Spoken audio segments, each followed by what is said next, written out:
მაისში საქართველოში წლიური ინფლაცია 5.7%-მდე შემცირდა. ამის შესახებ საქსტატის მიერ გამოქვეყნებული ანგარიშიდან ხდება ცნობილი. სტატისტიკის თანახმად აპრილთან შედარებით წლიური ინფლაცია როცა 5.9% იყო, მაისში ინფლაცია შემცირებულია 0.2% პუნქტით.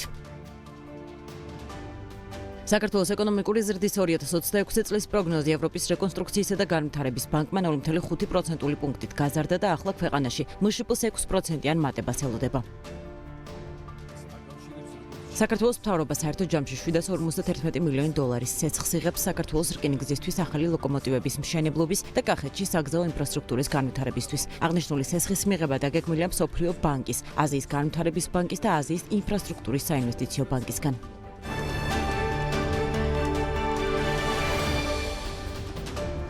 საღამოშვიდობის BMG-ის გუნდის წევრებთან ერთად საქმეა საღამოს წარმოგიდგენთ. ჩვენი ამ გადაცემის ავტორები გიორგი თოლორდავა და ბექა ბაცკაძე ვართ. დავიწყოთ.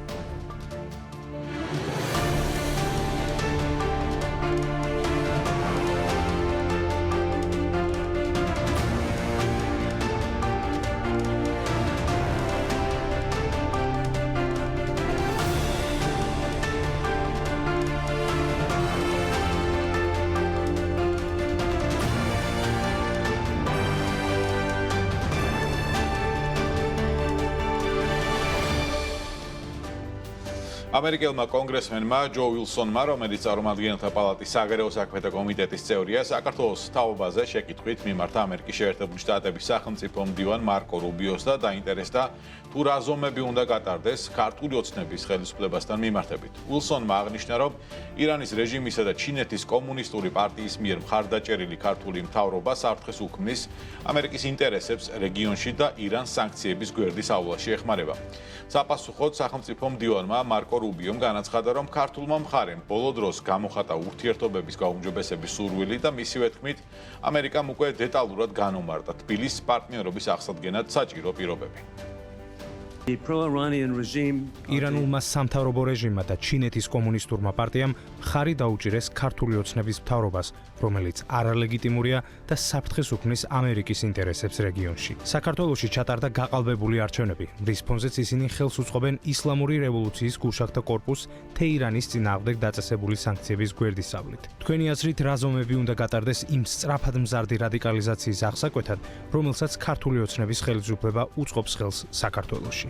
დიახ, საქართველოსთან დაკავშირებით მართალი ბრძანდებით. ყველაფერი, რაც თქვენ აღნიშნეთ, ჩვენს მანამდე არსებულ შეშფოთებას წარმოადგენს. თუმცა მას შემდეგ საქართველოს მთავრობის მხრიდან გადაიდგა გარკვეული ნაბიჯები, რაც მიუთითებს მათ სურვილზე გააუმჯობესონ ურთიერთობები ამერიკის შეერთებულ შტატებთან. ჩვენ დეტალურად განვუმარტეთ მათ, თუ რა არის ამისათვის საჭირო და რა პირობების შესრულება მოეთხოვებათ. ამაზე გარკვეული პოზიტიური გამოხმაურებაც მივიღეთ. ამიტომ ვიმედოვნებთ, რომ საქართველოს შემთხვევაში დავინახავთ განვითარების ტრაექტორიის შეცვლას იმ მოცემულობასთან შედარებით, რაც დღეს გვაქვს. ჩვენ ბუნებრივია ვაცნობიერებთ, რომ ყველა თქვენ მიერ ჩამოთვლილი საკითხი ჩვენთვის მანამდე არსებულ პრობლემას წარმოადგენს.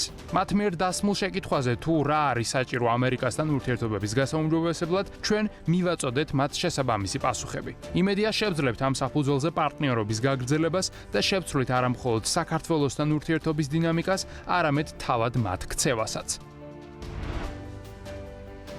მსოფლიო ბანკის დირექტორთა საბჭომ საქართველოსთვის 372 მილიონი დოლარის მოცულობის საკრედიტო დაფინანსება დაამტკიცა, რომელიც საქართველოს რკინიგზისთვის ახალი ლოკომოტივების შესაზღვრად და კახეთში 4-ზოლიანი მაგისტრალის მშენებლობისთვის არის გათვალისწინებული. ფინანსთა მინისტრის ლაშა ხუციშვილის განცხადებით, ეს ინვესტიცია უმნიშვნელოვანესია შუა დერეფნის ეფექტიანობისა და რეგიონული კავშირების გასაძლიერებლად, რაც ხელს შეუწყობს მზარდ საერთაშორისო სავაჭრო ნაკადებსა და ქვეყნის ეკონომიკურ განვითარებას. პროექტის ჯამური ღირებულება, რომელიც საგზაო და სარკინიგზო ინფრასტრუქტურის განახლებაზე და უსაფრთხოების გაუმჯობესებას ითვალისწინებს, დაახლოებით 751 მილიონი დოლარია. მსოფლიო ბანკის გარდა, დანარჩენი თანხის მოზიდვა პარალელურად იგეგმება აზიის განვითარების ბანკიდან და აგრეთვე აზიის ინფრასტრუქტურის ბანკიდან. მომავალ წელს საქართველოს ცენტრალური და აღმოსავლეთ ევროპის საბანკო ზედამხედველობის ჯგუფის თავმჯდომარე ქვეყანა გახდება, რის შედეგადაც 2026 წლის 16 დეკემბრიდან 2027 წლის 15 დეკემბრამდე ამ პოზიციას ოფიციალურად საქართველოს ეროვნული ბანკის პრეზიდენტი ნათია თურნავა დაიკავებს. SEBIS ინფორმაციით თურნავა თავმჯდომარედ ერთხმად აირჩიეს მოლდოვაში გამართულ ჯგუფის 38 წლიურ კონფერენციაზე, სადაც ასევე გადაწყდა, რომ მომავალ წელს საქართველოს ცენტრალური და აღმოსავლეთ ევროპის საბანკო ზედამხედველობის ჯგუფის 39 ყოველწლიურ კონფერენციას მესამედ უმასპინძლებს. ცენტრალური და აღმოსავლეთ ევროპის საბანკო ზედამხედველობის ჯგუფი, რომელიც 24 ქვეყნის 25 საბანკო ზედამხედველობის ორგანოს აერთიანებს, მიზნად ისახავს წევრებს შორის თანამშრომლობის გაძლიერებას, გამოცდილების გაზიარებასა და ფინანსური სტაბილურობის ხელშეწყობას. ეკონომიკის სამინისტრო მუნიციპალური განვითარების ფონდს თბილისში აეროპორტთან ახლოს 525 კვადრატული კილომეტრი ფართობის კერძო მიწის ნაკვეთის ექსპროპრიაციის უფლება მიანიჭა, რაც აუცილებელ საზოგადოებრივ საჭიროებად ჩაითვალა. აღნიშნული ტერიტორია განკუთვნილია UEFA-ს მეოთხე კატეგორიის 70,000 მაყურებლიანი ახალი საფეხბურთო სტადიონის მშენებლობისთვის, რომლისთვისაც მანამ შავი ზღვის უნივერსიტეტის კამპუსის 101,000 კვადრატული მეტრის ფართობი უკვე გამოსყიდული იქნა. მიუხედავად იმისა, რომ მუნიციპალური განვითარების ფონდმა პროექტის ასაშენებლად გამოცხადებული 876 მილიონიანი საერთაშორისო ტენდერი ანულირებულად გამოაცხადა, მიწების იძულებითი წესით გამოსყიდვის პროცესი მაინც გრძელდება. კანონის მიხედვით მესაკუთრე სამართლიან და წინასწარ კომპენსაციას მიიღებს, ხოლო უთანხმოების შემთხვევაში დავა სასამართლო გადაწყვეტს. ბაზის ბანკი, რომელმაც აპრილში 674 მილიონ ლარად ლიბერტი ბანკის 96%-იანი საკონტროლო პაკეტი შეიძინა, მინორიტარი აქციონერებისგან დარჩენილი წილების სრულად გამოსყიდვას გეგმავს და ამისთვის ჯამში 33 მილიონ 200,000 ლარს დახარჯავს. გავრცელებული განცხადების თანახმად, ჩინური ჰუალინ გრუპის მფლობელობაში არსებული ფინანსური ინსტიტუტი საქართველოს საფონდო ბირჟაზე მზად არის შეისყიდოს ლიბერტის 4,1%-იანი პაკეტი და ასევე 4,5 მილიონზე მეტი პრივილეგირებული აქცია. აღსანიშნავია, რომ ყოფილი აქციონერების მიერ მიღებული დივიდენდების ჩათვლით ორი მსხვილი ბანკის გაერთიანების მთლიანი გარიგების ღირებულება 802 მილიონ ლარს აღწევს, ხოლო თავად ბაზის ბანკი 5 მილიარდი ლარის აქტივებითა და გასულ წელს მიღებული 122,4 მილიონი ლარის წმინდა მოგებით საქართველოს საბანკო სისტემის 4,73%-ს იკავებს.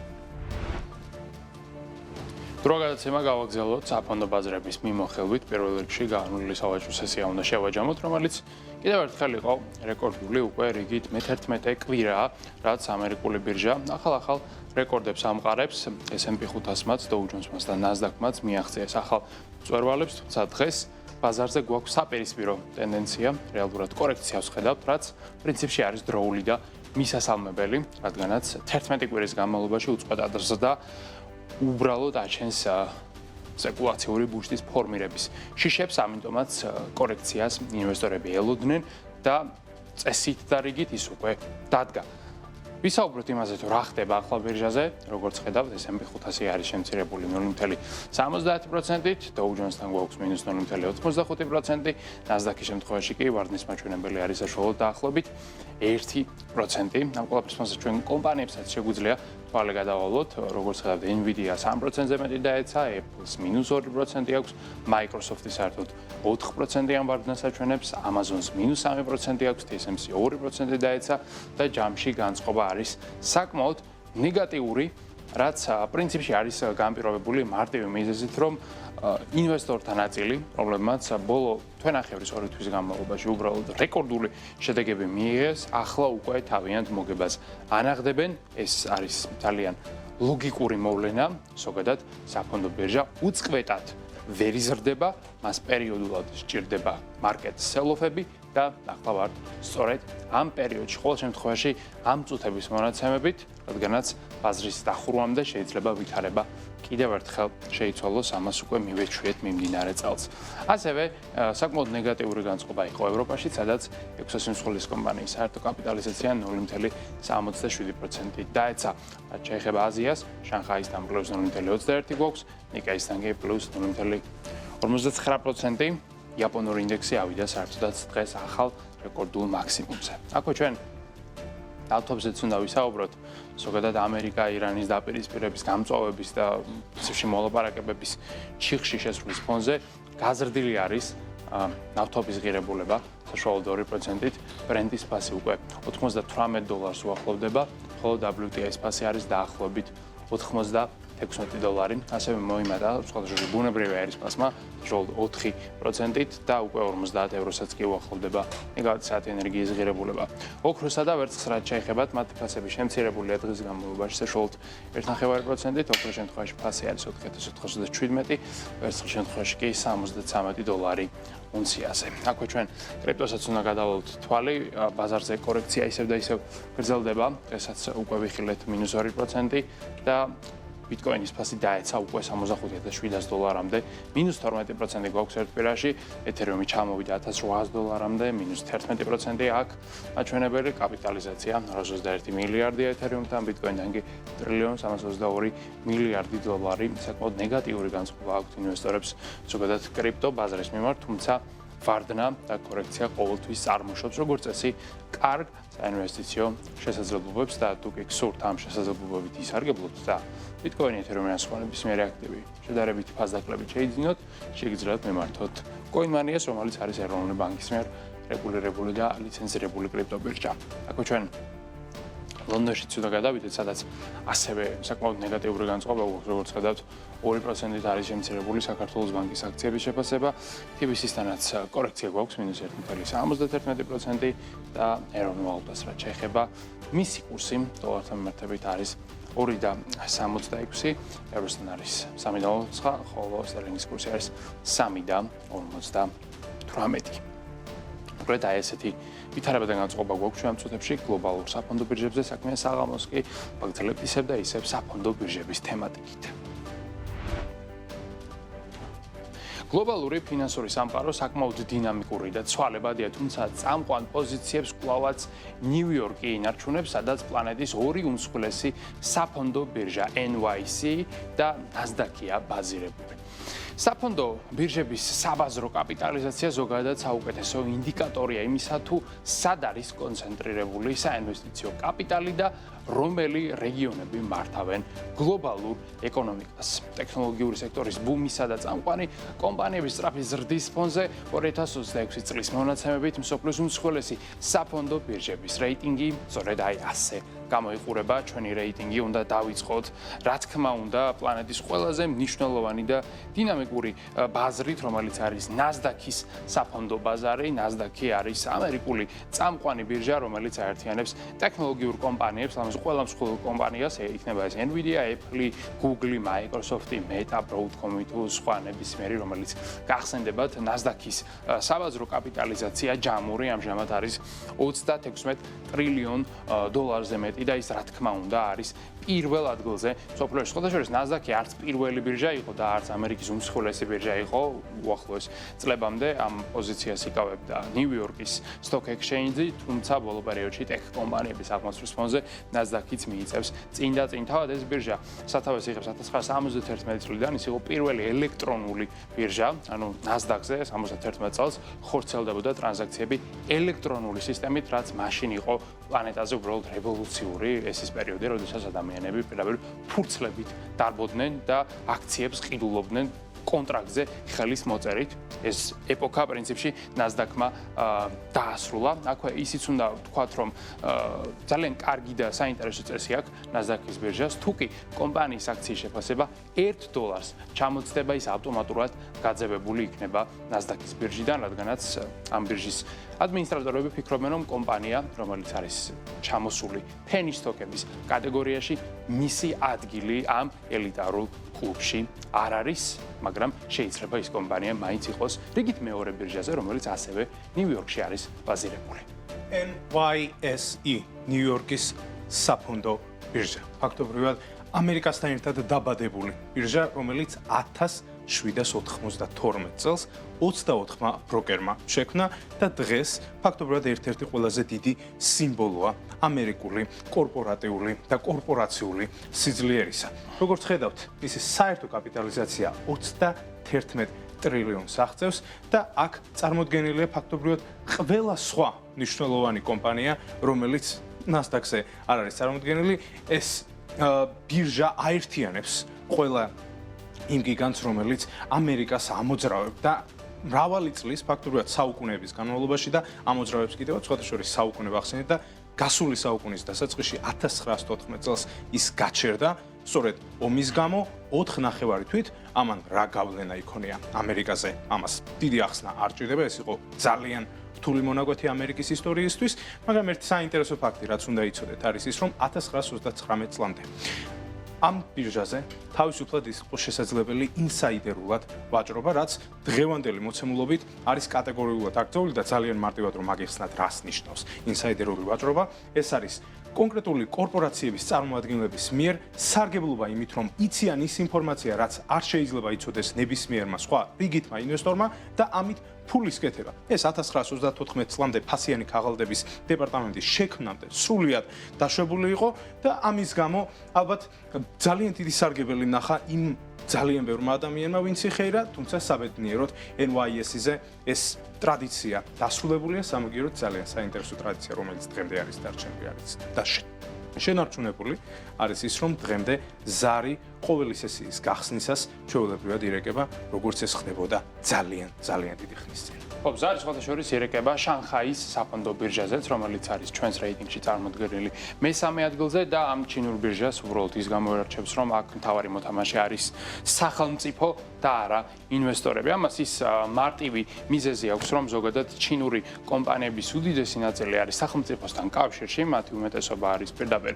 მთავრობის ბალანსზე, მაგალითად არის ესეთი ICBC, PetroChina, აგრიკულტურული ბანკი ჩინეთისა და ბევრი სხვა სამშენებლო თუ დეველოპერული კომპანია, რომელთაც შანხაის ფლაგმანურ ბირჟაზე შეხვდებით. აქ ისიც უნდა ითქვას, რომ ზოგადად ეს ბირჟა არის ორმაგი ლისტინგით წარმოდგენილი, ანუ ამ ბირჟაზე აქციების შეძენა შეიძლება როგორც ამერიკულ დოლარში, ასევე ჩინურ ეროვნულ ვალუტაშიც, რაც არის გათვლილი როგორც ჩინელი ადგილობრივი ინვესტორებისთვის, ასევე საერთაშორისო ინვესტორებისთვისაც, რომელთაც ვალუტის რისკის თავზე აღება არ უნდა და ურჩევნიათ, რომ აქციები შეიძინონ დოლარში. თუმცა აქ ერთი რისკი ყოველთვის არსებობს, რაც არ არის მაგალითად ნიუ-იორკის საფონდო ბირჟაზე წარმოდგენილი და ის მარტივი რისკია, რომ ერთ დღეს შეიძლება გამოვიდეს ჩინეთის მთავრობა და რომელიღაც კომპანიას პირდაპირ აუგზავნოს ბირჟაზე ყოფნა, რადგანაც ასეთ რუიან საჭიროთ, რომ ეროვნული ინტერესებისათვის იქნება უკეთესი. ასეთ რამ ამერიკაში არ ხდება. ეს რისკი არის სწორედ ის რისკი, რის გამოც ჩინური საფონდო ბირჟა ზოგადად გრძელვადიან პერსპექტივაში ისე მდგრადად ვერ იზრდება, როგორც ამერიკული, თუმცა მიუხედავად ამისა, მაინც შანხაის საფონდო ბირჟის საერთო კაპიტალიზაცია აჭარბებს $10 ტრილიონ დღევანდელი მონაცემებით. რჩებით აზიაში, ამ შემთხვევაში გადავდივართ მეზობელ იაპონიაში, რომელიც სრულიად დამსახურებულად იკავებს მეოთხე ადგილს. ფაქტობრივად, იაპონიის საფონდო ბირჟა თანამედროვე იაპონიის ისტორიის განუყოფელი ნაწილია. აი ამ ბირჟაზე წარმოდგენილია ყველა ის იაპონური კომპანია, რომელიც ოდესმე ადამიანს შეიძლება აგონებდეს იაპონიას. ვსაუბრობთ Toyota-ზე, ვსაუბრობთ Sony-ზე, ვსაუბრობთ SoftBank-ზე. მოკლედ, ყველა იმ მსხვილი მოთამაშის დამსახურებით, რომლებიც მართლაც არიან იაპონიის ჩემპიონები, ეს ბირჟა ახერხებს, რომ 7.9 ტრილიონიანი კაპიტალიზაციით სრულიად დამსახურებულად იყოს მსოფლიოს ყველაზე დიდი საფონდო ბირჟების სიაში. რაც ძალიან საინტერესო დეტალი არის ის, რომ წლების განმავლობაში იაპონიის ცენტრალური ბანკი პირდაპირ ყიდულობდა ETF-ებს, რათა ხარდაჭერა გაეწია იმ კომპანიებისთვის, რომლებიც დროთა განმავლობაში ნამდვილად იქცნენ იაპონიის სიამაყედ. საინტერესო ერთი დეტალი, იაპონიის ზოგადად კულტურისა და იაპონიის ცხოვრების და გეოგრაფიის გათვალისწინებით არის ის, რომ იმ საფრთხის გამო, რაც მუდმივად მიწისძვრებთან არის დაკავშირებული, იაპონიის საფონდო ბირჟა ამჟამად ცენტრალური ფილიალი მდებარეობს ტოკიოში, თუმცა არსებობს პარალელური საფონდო ბირჟაც, რომელიც გახსნილია კიდევ ერთ-ერთ ქალაქში, სადაც იმ შემთხვევაში, თუ ტოკიოში ყველაფერი ჩამოიქცევა, ბირჟა გააგრძელებს მუშაობას. ეს არის სიმბოლო იაპონიის სიმყარისა, სიმბოლო იაპონიის გაუჩერებელი და მედგარი ბუნებისა, რომელიც ყველა სექტორში ინარჩუნებს თავის სიძლიერესა და პოზიციებს. ხო, როგორც ხედავთ, ყველა საფონდო ბირჟა, რომელზედაც დღეს ვისაუბრეთ, არის ან ამერიკული, ან აზიური, არა და საფონდო ბირჟა შეიქმნა ევროპაში და როგორც იქნა უკვე ევროპულზეც უნდა ვისაუბროთ, ეს არის Euronext-ი, რომელიც არის ერთდროულად ყველაზე ძველი და ყველაზე ახალი ბირჟა ჩვენს რეიტინგში. როგორ შეიძლება ეს პარადოქსი არსებობდეს? საქმე ის არის, რომ Euronext-ი არ არის ერთი ქვეყნის ბირჟა. ის არის რეალურად გაერთიანება, კერძოდ ამსტერდამის, ბრიუსელისა და პარიზის ბირჟების და თავად ამსტერდამის სამართლებრივი მემკვიდრე არის სწორედ ეს ახალი ბირჟა, რომელიც ევროკავშირთან ერთად შეიქმნა. თავად ამსტერდამის ბირჟა კი პლანეტის ისტორიაში ერთ-ერთი ყველაზე ძველი საფინანსო ერთეულია, რომელიც შეიქმნა არც მეტი არც ნაკლები 1602 წელს ფაქტობრივად ამსტერდამში გამოიგონეს ის, რაც დღეს არის აქციებით ვაჭრობა. შესაბამისად, ეს 2000 წელს დაფუძნებული ბირჟა ერთდროულად არის ყველაზე ძველი და თან ყველაზე ახალიც. აქ რამდენიმე დიდი და სერიოზული მოთამაშეა წარმოდგენილი, მათ შორის არის ფრანგული გიგანტი, მაგალითად LVMH-ი, აქ არის რა თქმა უნდა Hermes-ი, L'Oreal-ი, ASML-ი და სხვა ბევრი ევროპული კომპანიაც, რომელთაც საკმაოდ მაღალი შეფასებები აქვთ, თუმცა ბოლო პერიოდში დიდ და ზრდის დინამიკით ვერ გამოირჩევა, რადგანაც უბრალოდ ევროპის მიმართ კარგი მოლოდინები არ არის. მიუხედავად ამისა, კაპიტალიზაცია Euronext-ისა შეადგენს 7 ტრილიონ 400 მილიარდ დოლარს, რაც მაინც საკმაოდ სოლიდური მაჩვენებელი. მოკლედ, აი ასეთია იმ 5 გლობალური უმსხვილესი საფონდო ბირჟის რეიტინგი, რომელთაც სოფლიოში წამყვანი პოზიციები უჭირავთ. ჩვენ კი გადაცემას ვაგრძელებთ თელარ გელანტიას ავტორ გადაცემის წერტილის ანონსით. უმაღლესი განათლების რეფორმა ხარისხის ზრდა თუ ახალი გამოწვევები სტუდენტებისთვის და უნივერსიტეტებისთვის. უმაღლესი განათლების დაფინანსების ახალი მოდელი შემუშავდა მსოფლიო ბანკის ტექნიკური მხარდაჭერით აცხადებს გივი მიქანაძე, თუმცა კონკრეტულად როდის ამოქმედდება ახალი სქემა უცნობია. რა ვიცით განათლების რეფორმის შესახებ გიორგი გახარიას პარტიის მიერ გივი მიქანაძისთვის დასმული 44 კითხვის შემდეგ და რაზე არა აქვს სამინისტროს ხელმძღვანელობას პასუხები. დღეს საღამოს 10-ის ნახევარზე BMG TV-ზე პარტია საქართველოსთვის წევრი პარლამენტარი ტატა ხვედელიანი წერტილში თელარა გელანტიასთან ერთად. რატომ და რაში გჯობნიან სომხეთი და აზერბაიჯანი და რა შუაში ამ ყველაფერთან პირდაპირ უცხოურ ინვესტიციები? ყველა ჩვენგანს სმენია იმ მრავალმილიარდიანი სამშენებლო პროექტის შესახებ, რომელსაც საზოგადოება არაბული ქალაქის სახელით იცნობს, თუმცა განსხვავება ამ ტიპის ინვესტიციასა და იმას შორის, რასაც ჩვენი მეზობლები იზიდავენ, ძალიან დიდია. აი კონკრეტულად რაზეა საუბარი? ერეკლე ფოლადიშვილი აგვიხსნის დეტალებს ერეკლე საღამომშვიდობის. ეხლა საღამომშვიდობისა და მივესალმები მაყურებელს. საუბარი უნდა დავიწყოთ იმის გასაგებად ახსნით, თუ საერთოდ რა არის პირდაპირი უცხოური ინვესტიცია და რატომ არის ის ქვეყნისთვის ასე მნიშვნელოვანი. მარტივ ენაზე რომ ავხსნათ, ეს არის ეკონომიკური კატალიზატორი, რომელსაც დიდი მოცულობის თანხებთან ერთად ტექნოლოგიები, ინსტიტუციური ნდობა და მუდმივი სასარგებლო სტრუქტურული ცვლილებები მოაქვს. ამის კლასიკური სახელმძღვანელო მაგალითია 1997 წელს კოსტა-რიკაში კომპანია Intel-ის შესვლა. მაშინ ტექ გიგანტმა მხოლოდ 300 მილიონი დოლარი ჩადო, თუმცა 2 წელიწადში ბანანებისა და სხვა ტროპიკული ხილის ექსპორტიორი ქვეყნის მდგომარეობა რადიკალურად შეცვალა. 1999 წლისთვის Intel-ზე დამოუკიდებლად მოდიოდა ქვეყნის მთლიანი ექსპორტის 37%, რამაც ხელი შეუწყო მუშიპ-ს 8.2%-იან ზრდას. რაც მთავარია ნდობის ამ ერთი ჩირაღდნის ანთებამ ქვეყანა მაღალ ტექნოლოგიური წარმოების შუქურად. სიმბოლოდ აქცია, სადაც მალე 300-მდე ტექნოლოგიური კომპანია შევიდა. თავდაპირველი 300 მილიონი და 300 კომპანია შემდეგ. ეს ნათელი მაგალითია იმისა, რა ხდება, როცა სახელმწიფო პროდუქტიული კაპიტალის მოზიდვითაა დაინტერესებული. ისეთის, რომელსაც შემდგომ რეალური განვითარება მოაქვს. იგი აყალიბებს მაღალანაზღაურებად ტექნოლოგიურ ეკოსისტემებს, რომელთა დონემდეც უძრავი ქონების სექტორი ვერასდროს მივა. როცა ვკითხულობთ, რით გჯობნისო მეზობელი, თუნდაც სომხეთი, უცხოური ინვესტიციების მოზიდვით, პარალელი პირდაპირ შეგვიძლია გავავლოთ კოსტა-რიკასთან. სამხრეთ კავკასიური ეს პატარა სახელმწიფო აგრესიულად ითვისებს ტექნოლოგიურ პროდუქტიულ კაპიტალს და ღრმა სტრუქტურულ ტრანსფორმაციებსაც ახორციელებს.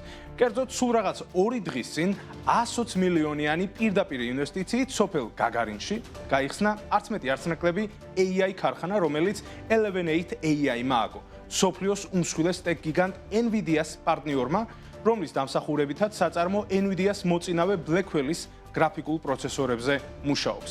სხვა რომ აღარაფერი ვთქვათ, 500 მილიონიან Firebird AI-ის მეგაპროექტზე, რომელსაც თავად NVIDIA ახორციელებს. წარმოიდგინეთ, სომხეთში ამერიკული გიგანტი დებს 9 მილიარდის ინვესტიციას და უახლოეს წლებში დამატებით 4 მილიარდს ჩადებს. ამით ჩვენი მეზობელი მონაცემთა ინფრასტრუქტურის მიმართულებით გლობალურ ხუთეულში მოხვდება. გადავხედოთ აზერბაიჯანსაც, რომელმაც ასევე 2 დღის წინ ამერიკულ კორპორაციებთან 8 მილიარდი დოლარის ღირებულების მასშტაბური გრძელვადიანი ენერგეტიკული კონტრაქტები გააფორმა. ანუ ისედაც ენერგეტიკული სექტორის კავკასიური გიგანტი ახლა კიდევ უფრო გააძლიერებს პოზიციებს და ევროპისათვის კიდევ უფრო ღირებული პარტნიორი გახდება. გახდება წიაღისეული საწვავისა და გაზის მიმწოდებელი უფრო მეტი სახელმწიფოსთვის. ჩვენ კი ვიქნებით მხოლოდ გამტარები. მხოლოდ ევროკავშირთან პარტნიორობა ცხადია არ არის ის ერთადერთი სარგებელი, რასაც ეს ქვეყანა მიიღებს. ზოგადადაც, რომ გავშალოთ, როგორც სომხეთი, ისე აზერბაიჯანი ერთი ტექნოლოგიური პირდაპირ ინვესტიციის მოზიდვით, მეორე კი ენერგეტიკული გიგანტების დაინტერესებით რეალურად პროდუქტიულ კაპიტალს იზიდავენ. კაპიტალს, რომელიც კიდევ უფრო მეტ ინვესტიციას მოიტანს და თან მოიტანს განვითარებასაც. ჩვენ ავაშენებთ სახლებს. ბოლო წლებში მაღალი ღირებულების გლობალური კაპიტალის მოზიდვის კუთხით ჩვენმა ქვეყანამ მნიშვნელოვნად დაიხია უკან და არჩევანი მარტივად რომ ვთქვათ, აგურსა და დუღაბზე შეაჩერა. სამშენებლო სექტორზე, რომელიც ცხადია სულაც არ არის ცუდი და არც ვინმე უნდა გაიგოს ისე თითქოს ამხრივ ინვესტიცია არ არის. თუმცა სახლები და სასტუმროები ვერასდროს ჩაანაცვლებენ ისეთ პროდუქტიულ კაპიტალს, როგორც თუნდაც ტექნოლოგიური სექტორის ინვესტიციებია. მრავალსართულიანი კორპუსების აშენების გამო აქ კვლევითი ცენტრის აგების სურვილი, ან ტექნოლოგიური ჰაბის აშენება არავის მოუნდება.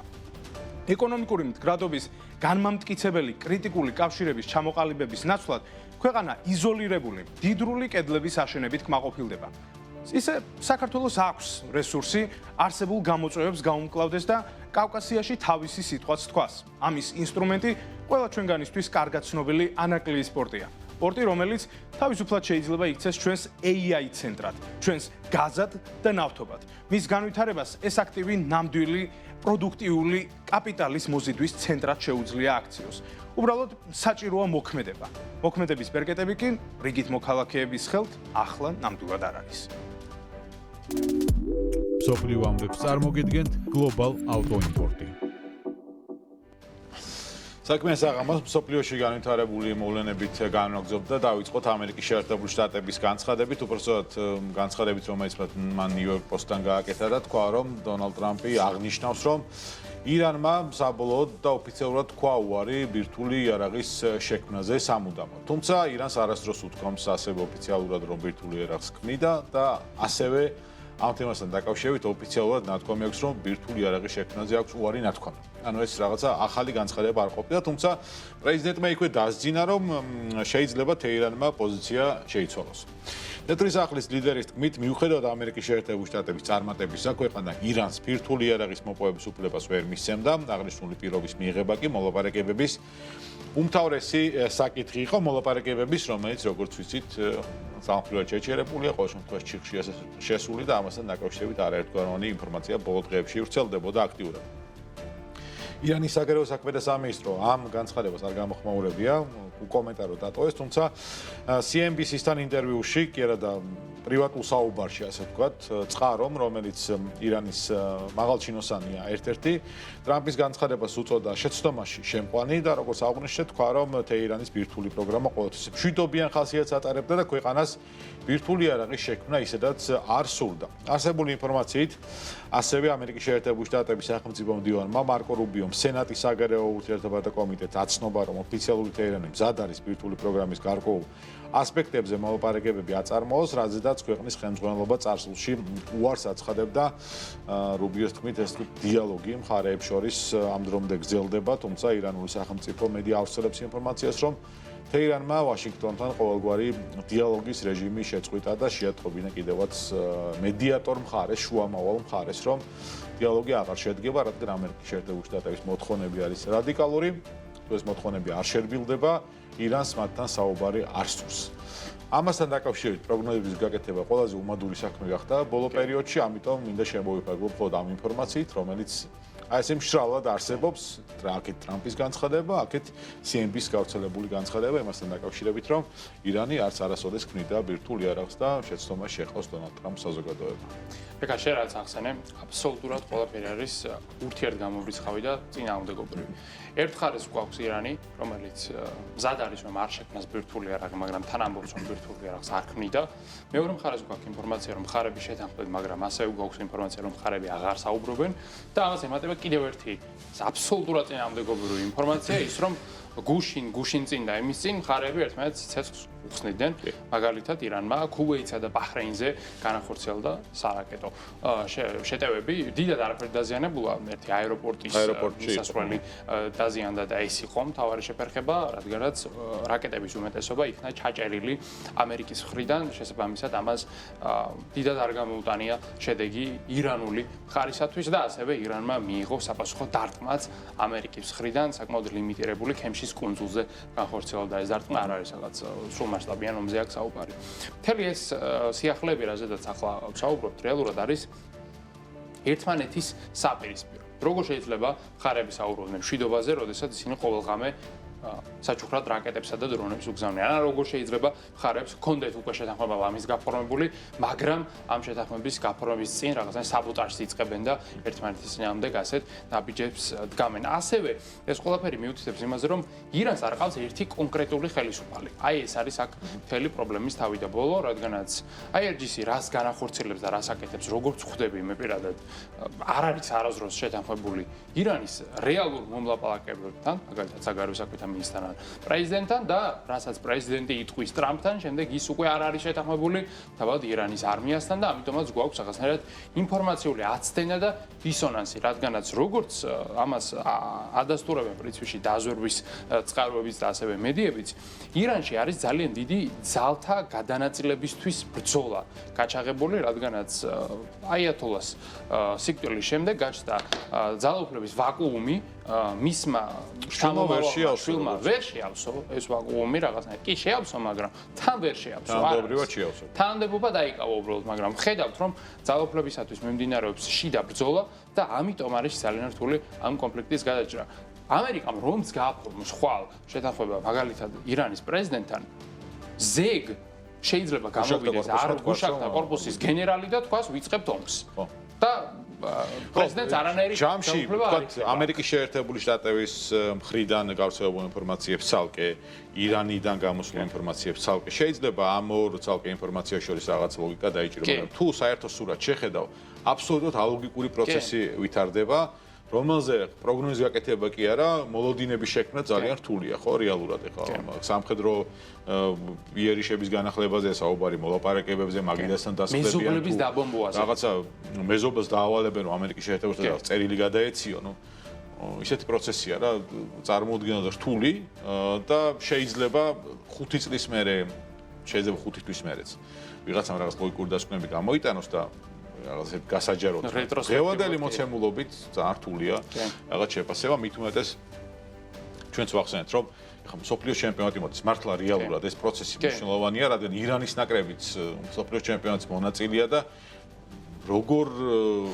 წარმოუდგენიათ მშვიდობის ფორმატში მსოფლიოს ჩემპიონატში გასაგებია რომ არაფერი არ მოხდება, ღმერთმა დაიფაროს და უსაფრთხოების ნორმები მაქსიმალურად დაცული იქნება, მაგრამ მაინც ზოგადად უცნაურია 94 წელსაც სხვათა შორის როცა ამერიკის შეერთებულ შტატებში იყო მსოფლიოს ჩემპიონატი, თუ არ ვწდები, ამერიკა და ირანი იყვნენ ქვეჯგუფში და ერთმანეთს ეთამაშდნენ ამაშიც.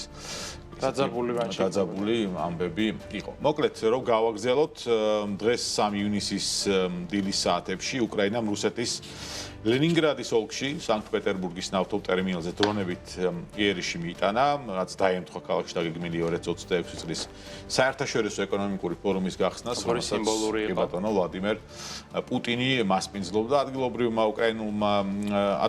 უკრაინული დრონების იერიშების სამსახველი ვიდეო კადრებიც გაავრცელეს და რომელშიც ჩანს, რომ ესე არხეინად იწვის ნავთობ ტერმინალის გარკვეული ტერიტორია, არც წყალი შველის იქ და არც კიბე, რომელიც აქვთ ალბათ სავარაუდოდ, მაგრამ არ უშუალოდ. დამოუკიდებელი რუსული Telegram არხის Astra შეფასებით დრონებით დარტყმამ სანქტ-პეტერბურგის ნავთობტერმინალზე, რომელიც რუსეთში ერთ-ერთ უდიდეს ნავთობს აწყობსა და საექსპორტო ობიექტს წარმოადგენს, ხანძარი გამოიწვია, საკმაოდ მასიური და მასშტაბური იყო, როგორც წესი ამ ტიპის ხანძრების შეკრება საკმაოდ რთულია ხოლმე, როცა ნავთობზე მიდგება საქმე, მასთან ბრძოლა არის. ხო, წარმოუდგენლად რთული. რუსული სამთავრობო მედიის მიხედვით კი დრონების თავდასხმის გამო სანქტ-პეტერბურგის პულკოვოს აეროპორტი თითქმის 30-მდე რეისის 2 საათით გადადება მოუწია აეროპორტს და 9 რეისის გადამისამართება გახდა საჭირო სხვა მიმდებარე აეროპორტებში. ასეთი ლამაზი სიურპრიზი დაახვედრეს დილით ეკონომიკური ფორუმის გახსნას და ვლადიმერ პუტინს. ეკონომიკურ სტაბილურობაზე საუბრის წინ ესეთი ნიუსი შეუცვლეს. ხოთა შორის ერთი კარგი ნიუსი მაინც მოუწია რუსეთს ბოლო პერიოდში, მაისში გაეზარდათ ნავთობისა და გაზის გაყიდვიდან მიიღებული საბიუჯეტო შემოსავლები 32%-ით გაეზარდა და მან 9 მილიარდ 300 მილიონ დოლარს მიაღწია. აი ამ მოსუნთქვის საშუალება მიეცათ, მაგრამ აქ საინტერესო ის არის, რომ წლის პირველ 5 თვეში ჯამური შემოსავალი არის 51 მილიარდი დოლარი, რაც არის წინა წლის ანალოგიურ პერიოდთან შედარებით 30%-ით ნაკლები. მარტივად რომ ვთქვათ, ბოლო 2 თვე ამოისუნთქეს, ეგეც გაძვირებული ნავთობის ხარჯზე, მაგრამ 5 თვიან პერსპექტივაში ცალ კარგად საქმე ნამდვილად არ აქვს. ჯამში გათვლილია, რომ წლის ბოლომდე ბიუჯეტმა უნდა მიიღოს ნავთობისა და გაზიდან დაახლოებით 122.5 მილიარდი დოლარის შემოსავალი, რაც პრინციპში ახლოსაც ვერ არის იმ ხარჯების დაფარვასთან, რომელიც ქვეყანას აქვს და ამიტომაც ქვეყანას უწევს საბიუჯეტო დეფიციტის გაზრდა. თუ კი მომდევნო თვეებში ეს შემოსავალი, რაც ახლა დაფიქსირდა, ეს 9 მილიარდი შემცირდება, მაშინ სავარაუდოდ წლის საპროგნოზო შემოსავალიც დაიკლებს და ბიუჯეტის დეფიციტი უფრო მეტად გაიზრდება, ანუ რუსეთს ჰაერიდან მოუწევს მეტი თანხის მოზიდვა, რაც ახლა ძალიან უჭირთ, რადგანაც იქ ობლიგაციების ბაზარი თითქმის აღარ არის, გლობალურ საფონდო ბირჟებზე რუსული სახაზინო, ასე ვთქვათ, ფასიანი ქაღალდები დიდად არავის არ უნდა და არც ინვესტორი მეგულებად დღეს პლანეტაზე დიდად სურდეს რუსეთის ეკონომიკაში ფულის ჩასხმა, შესაბამისად ქვეყანა საკმაოდ თუნდ მდგომარეობაშია. მიუხედავად ბოლოდროინდელი სანავთობო ფასების ზრდის ბუსტისა.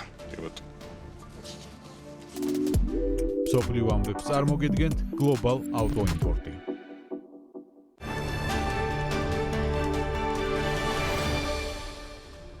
ჯანდაცვის მინისტრმა მიხეილ სარჯულაძემ დიუშენის კუნთოვანი დისტროფიით დაავადებული ბავშვების მშობლებთან გამართული შეხვედრა შეაფასა. მინისტრის განცხადებით კომუნიკაცია ნაყოფიერი და საინტერესო იყო, თუმცა აღნიშნა, რომ მედიკამენტებთან დაკავშირებით გადაწყვეტილების მიღება მარტივი არ არის, რადგან საუბარია 4 ტიპის პრეპარატზე, რომელთა ირგვლივაც განსხვავებული მოცემულობა.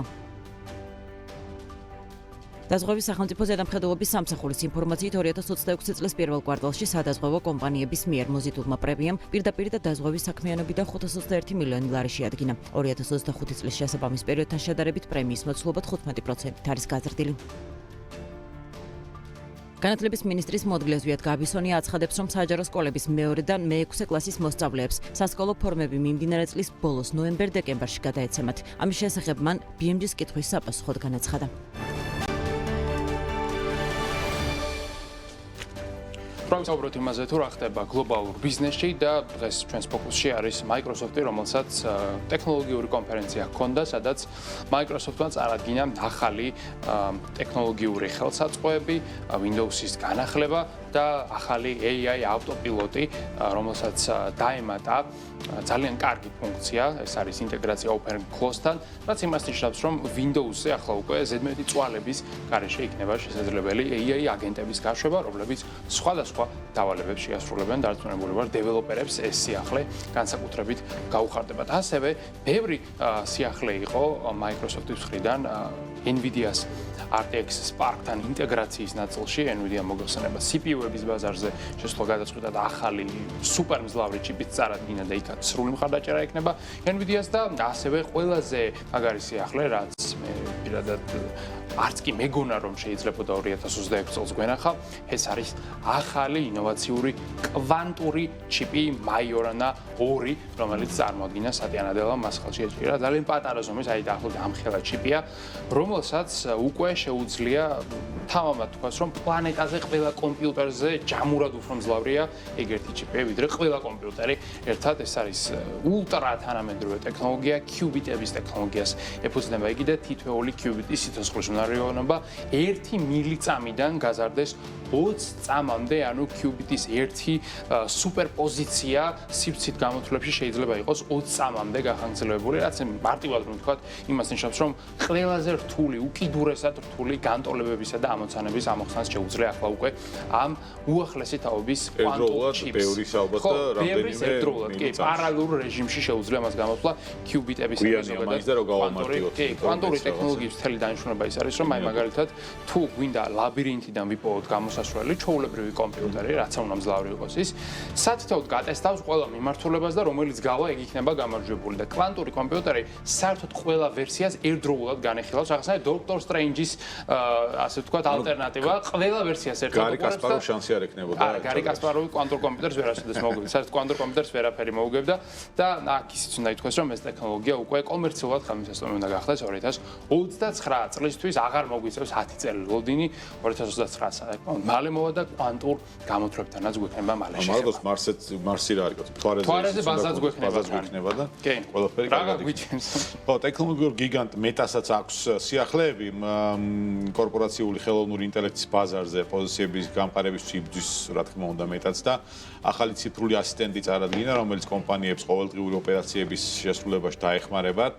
კერძოდ AI ასისტენტს დამოუკიდებლად შეუძლია კალენდარული შეხვედრების დაგეგმვა, მოხმარებელთა გაყიდვების დასრულება და როგორც ცნობილია, ახალი ხელსაწყო კომპანიის ტონს მოერგება, უპასუხებს ხშირად დასმულ კითხვებს, მაგალითად რო წერთ კომპანიას კონკრეტულ ღირებულებაზე ნივთის ან ჩაწერა გვინდა თქვათ ნებისმიერ ვიზიტზე, AI აგენტ შეიძლება რომ ეს ყველაფერი უზრუნველყოს ისე რომ ოპერატორის ჩართულობა არ დასჭირდეს. თუმცა თუ მომხმარებელს აქვს გარკვეული კითხვები, ცოტა სიღრმისეული და ცოტა რთული ოპერაცია, რომელსაც ოპერატორის ჩართულობა დასჭირდება ადამიანური რესურსის, რა თქმა უნდა, შემდეგ გადაამისამართებს ამ ინფორმაციას ოპერატორთან, მოკლედ ეს რა თქმა უნდა შექმნილია ბიზნესებისთვის, ძირითადად კომერციული მიმართულებით, რომლებიც მეტას პლატფორმებს იყენებენ და დასაწყისში იქნება უფასო ყველასთვის მისი ჩართვა, შესაბამისად ატრეინინგება საკუთარი კომპანიის და მორგება და შემდეგ სავარაუდოდ, ასე ვთქვათ, ფასიანი სერვისი და გამოწერის სერვისიც დაემატება და ასე ფიქრობს მეტა რომ ამ მიმართულებაში პოზიციების მოპოვებას შეძლებს, რადგან რეალურად მეტას პლატფორმებზე უამრავი მცირე თუ საშუალო ბიზნესი ოპერირებს და ამიტომ მომხმარებელსაც ერთის მხრივ დაეზოგება გაკვოციათ დრო და მეორე მხრივ კომპანიებს დაეზოგებათ რესურსები ადამიანური, რომელიც სჭირდებოდა ყოველი მომხმარებლის მიერ დასმული კითხვის პასუხის გაცემას. ხო, ანუ შეკითხვაზე რა ღირს პასუხს მე ვიღებთ სპეციალურად, აღარ მოგვიწევს ლოდინი და დეტალების დაზუსტება უსასრულოდ.